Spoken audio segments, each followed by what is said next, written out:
Selamat datang kembali di sesi pendalaman kita. Hari ini kita mau ngupas tuntas nih, bab 13 dari sumber yang Anda bagikan. Brainwashing, the Science of Thought Control. Judulnya Mind Factories, Pabrik Pikiran. Wah, langsung kerasa ya, ini pasti soal gimana cara kita mikir itu bisa dibentuk. Atau bahkan, diproduksi. Misi kita kali ini yaitu menggali intisari bab ini. Gimana sih ide-ide tertentu bisa begitu nempel, begitu kuat, sampai membentuk cara kita lihat dunia? Mirip produk pabrik gitu ya? Mari kita bedah bareng. Iya, konsep pabrik pikiran ini memang metafora yang kuat sekali. Oke, langsung aja ya. Bab ini kan dibuka dengan gagasan yang lumayan provokatif. Ide itu nular, kayak infeksi. Sumbernya merujuk ke memeticsnya Dawkins, ide sebagai virus. Tapi disebut juga metafora ini udah lama ya. Sampai di Al-Quran ada soal penyakit di hati.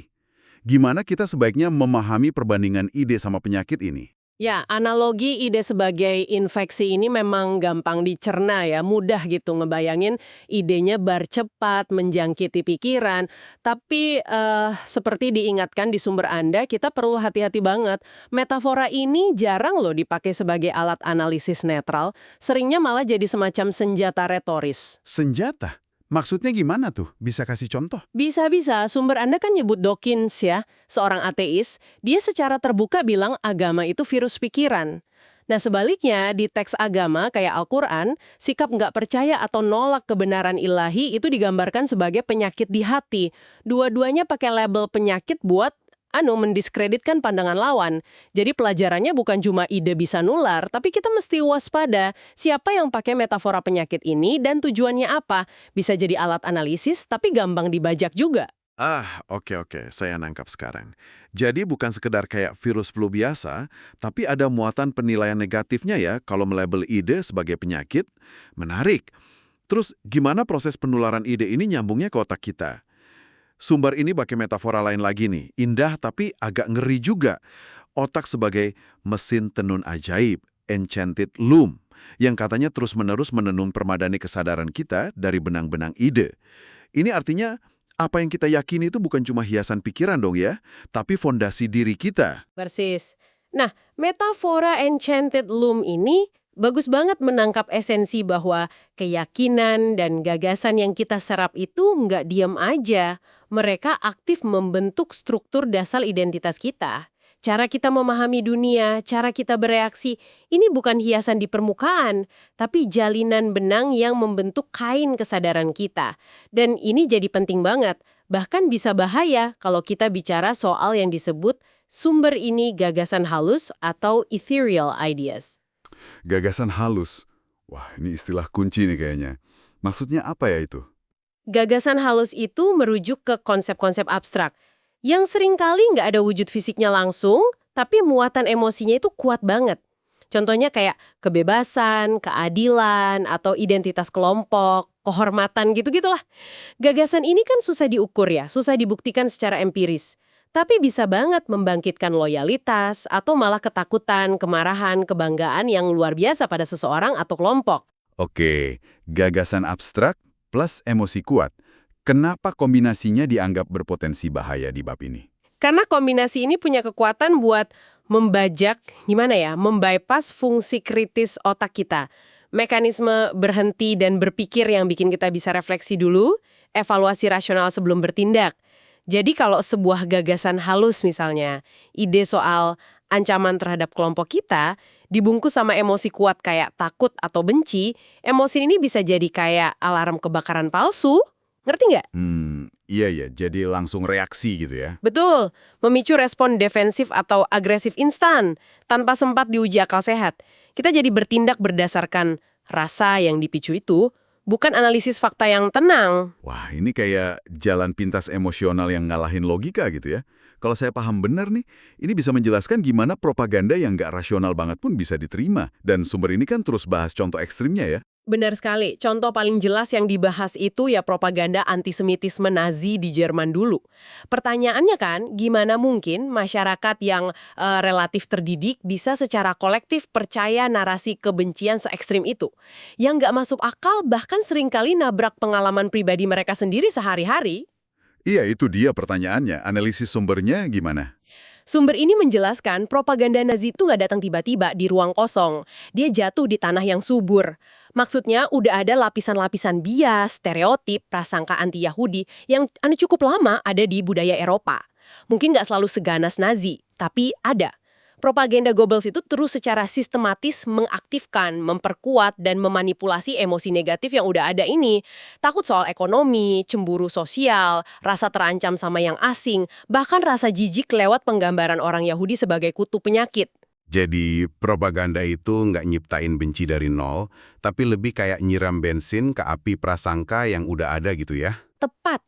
Akibatnya, narasi stereotip negatif Yahudi licik, serakah, nggak setia, penyebab masalah, menginfeksi ras Arya itu jadi jauh lebih kuat dan dipercaya daripada bukti nyata atau pengalaman pribadi yang positif. Ini memicu yang namanya spiral dehumanisasi. Kalau satu kelompok terus-terusan dicap ancaman, penyakit atau bukan manusia, secara psikologis jadi lebih gampang buat orang lain membenarkan perlakuan kejam, diskriminasi, sampai kekerasan ke mereka. Empatinya hilang. Dehumanisasi. Ini yang buka jalan buat kekejaman yang nggak kebayang ya. Genosida Holocaust, semuanya bisa dibenarkan pakai dalih membersihkan masyarakat dari infeksi. Intinya, kalau ada dorongan emosional yang kuat banget buat percaya gagasan halus, misalnya supremasi Arya, argumen rasional, data, bahkan pengalaman pribadi yang beda jadi nggak relevan, gampang diabaikan. Emosi menang telak dari logika. Astaga, ilustrasi yang mengerikan banget ya. Soal kekuatan pabrik pikiran kalau disalahgunakan. Ini membawa kita dari level individu ke masyarakat. Nah, gagasan halus ini kayak kebebasan, keadilan, identitas nasional tadi, gimana fungsinya di skala kolektif? Sama pentingnya buat citra bangsa kayak buat individu. Sama fundamentalnya, bahkan mungkin lebih krusial buat citra diri kolektif masyarakat. Terutama kata sumber ini buat masyarakat yang ngerasa kurang aman, identitasnya rapuh, institusinya belum kokoh, atau lagi krisis. Masyarakat kayak gitu cenderung lebih rentan sama mobilisasi emosi kolektif yang kuat buat jaga persatuan atau ngarahin marah ke musuh bersama. Ada bedanya nggak sama masyarakat yang lebih stabil? Cenderungnya ada. Masyarakat yang lebih stabil, demokrasinya jalan, hukumnya kuat, kesejahteraannya lumayan tinggi, itu nggak terlalu bergantung sama ledakan emosi kolektif macam itu buat menjaga keutuhan sosial. Sumber ini nyebut ada korelasi. Kalau rasa aman personal dan kualitas hidup naik, cenderungnya ngurangin yang namanya reaktansi. Sikap defensif, nolak pembatasan kebebasan, dan sekaligus ningkatin toleransi ke perbedaan. Nah, disinilah peran media massa jadi krusial banget kan? Sumber Anda nyebut media sebagai mediator yang mentransmisikan apa yang disebut jaring kognitif atau cogwebs masyarakat. Istilah cogwebs ini agak teknis ya, maksudnya gimana? Cogwebs atau jaring kognitif ini intinya kerangka berpikir bersama, jaringan pemahaman kolektif, sistem makna bersama yang dibangun dan disebar terutama lewat media massa di masyarakat. Ini kayak lem tak kasat mata yang bikin kita bisa komunikasi, paham simbol bareng, interaksi sebagai komunitas. Media koran, radio, TV, sekarang internet, itu penenun utama jaring ini. Mereka nyebar narasi, norma, nilai, interpretasi peristiwa yang terus membentuk realitas sosial kita. Pantesan, penguasa otoriter selalu berusaha keras mengontrol media ya. Tepat sekali, karena siapa kontrol media, dia kontrol pabrik pikiran kolektif. Contohnya kan rezim Milosevic di Serbia, yang pakai kontrol ketat media pemerintah buat nyebar propaganda nasionalis ekstrim, memicu benci etnis, sampai perang dan pembersihan etnis di Balkan. Medianya jadi alat utama bikin realitas alternatif. Tapi kan sekarang era internet, globalisasi, kontrol total gitu jadi lebih susah dong, sumber info makin banyak. Betul. Globalisasi dan internet memang bikin kontrol total gaya dulu jadi lebih sulit. Arus info lebih deras, banyak arah. Tapi kita juga nggak boleh naif nganggap media, termasuk online, otomatis netral atau objektif. Sumber ini tegas bilang, netralitas media itu dasarnya mitos. Loh, kenapa gitu? Media punya negara. Ya, jelas cenderung nyuarain agenda negara atau pemerintah. Kalau media swasta, mungkin bebas dari intervensi langsung pemerintah, tapi tetap nggak lepas dari pengaruh kepentingan pemiliknya. Entah agenda politik atau paling umum motif ekonomi, cari untung. Keputusan soal berita apa yang diliput, dibingkainya gimana framing, narasumbernya siapa, itu semua nggak vakum. Selalu ada seleksi dan bias, sadar atau enggak. Jadi, pabrik pikiran tetap jalan, cuma mungkin mesinnya lebih beragam, persaingannya lebih ketat. Oke, poin penting. Nggak ada media yang netral sepenuhnya. Balik lagi ke upaya mempengaruhi pikiran. Kalau metode paksaan langsung kayak cuci otak brutal zaman dahulu, sering gagal karena memicu penolakan atau reaktansi. Gimana para insinyur pikiran ini biasanya bekerja biar lebih efektif? Perlu strategi halus gitu ya? Ya, manipulasi paling efektif seringkali yang paling nggak terasa kayak manipulasi. Sumber Anda kasih ilustrasi menarik soal tokoh Mr. X yang mau ubah keyakinan Sam, pengikutnya. Misalnya, Mr. X sebelumnya bangun citra otoritatif, nggak tergoyahkan, ajarannya mutlak benar. Kalau tiba-tiba Mr. X ini nunjukin ragu, ubah pandangan drastis, atau ngakuin masalah itu kompleks, ini justru bisa jadi bumerang. Jadi bumerang, bukannya bagus ya kalau terbuka? Dalam konteks ini bisa jadi enggak. Karena Sam, si pengikut, mungkin udah investasi emosi ke citra Mr. X sebagai sumber kebenaran absolut. Lihat idolanya goyah bisa bikin dia bingung, nggak aman, bahkan ngerasa dikhianati. Otoritas Mr. X runtuh, jadi nantang keyakinan Sam secara langsung atau ubah narasi tiba-tiba bisa kontraproduktif banget. Artinya pendekatan yang lebih efektif itu butuh sabar dan nggak langsung ya? Bisa dibilang gitu, nantang keyakinan inti seseorang secara frontal, apalagi yang udah nyangkut emosi dalam atau identitas kelompok, seringnya cuma memicu pertahanan diri. Orang cenderung makin rapet, cari pembenaran atau malah nyerang balik. Makanya, strategi yang lebih halus mungkin melibatkan pendekatan bertahap, nggak langsung. Pelan-pelan masukin info baru yang ngikis keyakinan pendukung, atau bingkai ulang isu tanpa nyerang keyakinan utama secara frontal. Ini butuh pemahaman psikologi dan strategi komunikasi canggih, bukan paksaan kasar. Jadi, kalau kita rangkumnya inti bab 13 ini, pesannya kuat banget. Gagasan itu punya daya luar biasa buat membentuk realitas kita, pribadi maupun sosial.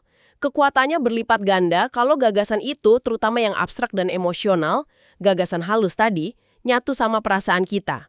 Kita semua, sadar atau enggak, hidup dan beroperasi di dalam berbagai pabrik pikiran yang bersaing membentuk cara kita paham dunia dan bertindak. Mengenali mekanisme kerja pabrik-pabrik ini, gimana ide diproduksi, disebar lewat media, diterima atau ditolak oleh mesin tenun di kepala kita, itu langkah awal yang penting banget buat jadi lebih kritis, reflektif, dan nggak gampang dimanipulasi. Ini benar-benar kerangka pikir yang berguna ya buat memahami dunia informasi sekarang yang ruwet banget. Jadi, apa artinya ini buat Anda pendengar kami? Kami mau ninggalin Anda dengan pertanyaan buat direnungkan nih. Di tengah gempuran informasi, narasi, persuasi tiap hari, gimana cara Anda mulai ngenalin berbagai pabrik pikiran yang mungkin lagi nyoba mempengaruhi Anda? Dan mungkin lebih penting lagi, kriteria apa yang Anda pakai buat secara sadar mutusin produk gagasan mana yang beneran berharga, yang layak Anda adopsi, yakini, dan tenun jadi bagian dari diri Anda. Sampai jumpa di sesi pendalaman kita berikutnya.